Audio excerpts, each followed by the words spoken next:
Hello, my name's Joseph Middleton, and since late 2014 I've been fortunate enough to be the artistic director of the Leeds Leader Festival. In April 2020 we were due to throw the doors open onto our 10th anniversary festival weekend, and it was our biggest festival to date. So it was particularly galling to have to cancel this event at such short notice, and particularly because in the past few years we've seen such enormous growth and development and change as an organisation, and it's been a real thrill to be part of that. We've seen our audience numbers grow by 60%, and we've had an RPS nomination. Our school's work has had an Action for Children's Arts Education Award. We've moved from a biennial festival to an annual event with associated concert season, which has seen us on tour to Sheffield and Manchester, and even putting on events at the Great Wigmore Hall. More and more of our events have been broadcast live on Radio 3, and we've made a specially commissioned front cover disc for BBC Classical Music magazine. We've also added to the great and rich vein of classical art song by commissioning more and more, and we've had works written for us by the likes of Hannah Kendall and Daniel Cadane, and Cheryl Francis Hode, Mark Simpson, Ian Bell, and many, many others. So for the first time since last April, we are once again in a position where we can present live music making for audiences in Leeds, and we're so excited to do so alongside our collaborators at Leeds Town Hall and the Leeds International Concert Season. For the last 3 evenings in October, we're going to take over Leeds Town Hall, and 7 outstanding artists will perform for socially distanced audiences of up to 180 per evening, and we'll also live stream these events as well. On the 29th of October, that peerless and great Schubertian, Ian Bostridge, will perform the work with which he's become synonymous, Schubert's Winterreise. Before Ian sings, we will give the stage to a young artist, and it's a particularly grueling time for young artists right now. And our first young artist is the soprano Harriet Burns, who will also sing Schubert. And Harriet was last heard by Leeds Leader audiences at the Wigmore masterclasses we arranged last year with our president, Ellie Amerling.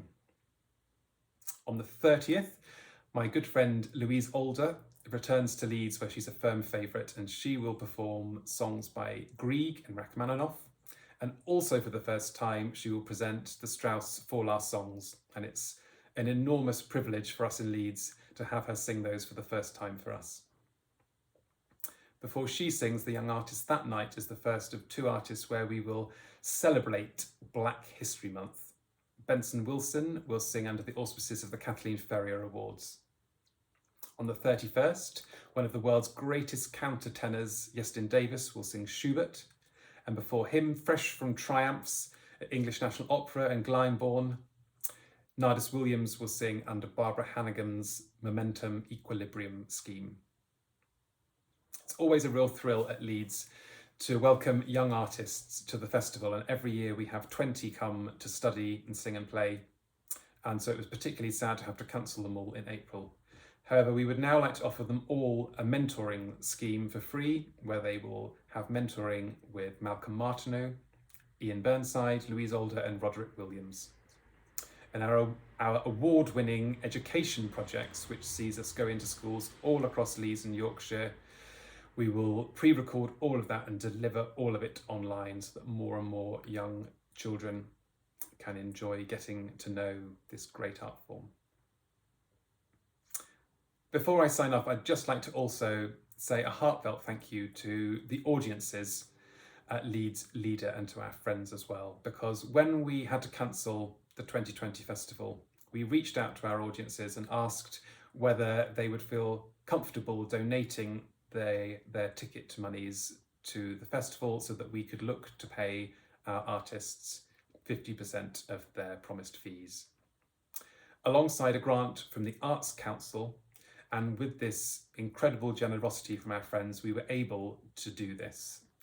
And speaking with my other hat on as a pianist who travels around the world and who has had 40 and counting concerts cancelled by this pandemic, I'd just like to say how incredibly rare it is that a festival has been able to help its artists as Leeds had, and I would like to give my heartfelt thanks to our audiences for reaching out to the artists as they have. So I hope once you finish watching this, you will go straight to the Leeds International Concert Season website and book your tickets either to join us in person for £20, the concert starts at 6 p.m, or that you will sign up and watch them online for only £4. And we can't wait to be back in front of audiences making music for you once again. And I look forward to seeing you in Leeds. Thank you.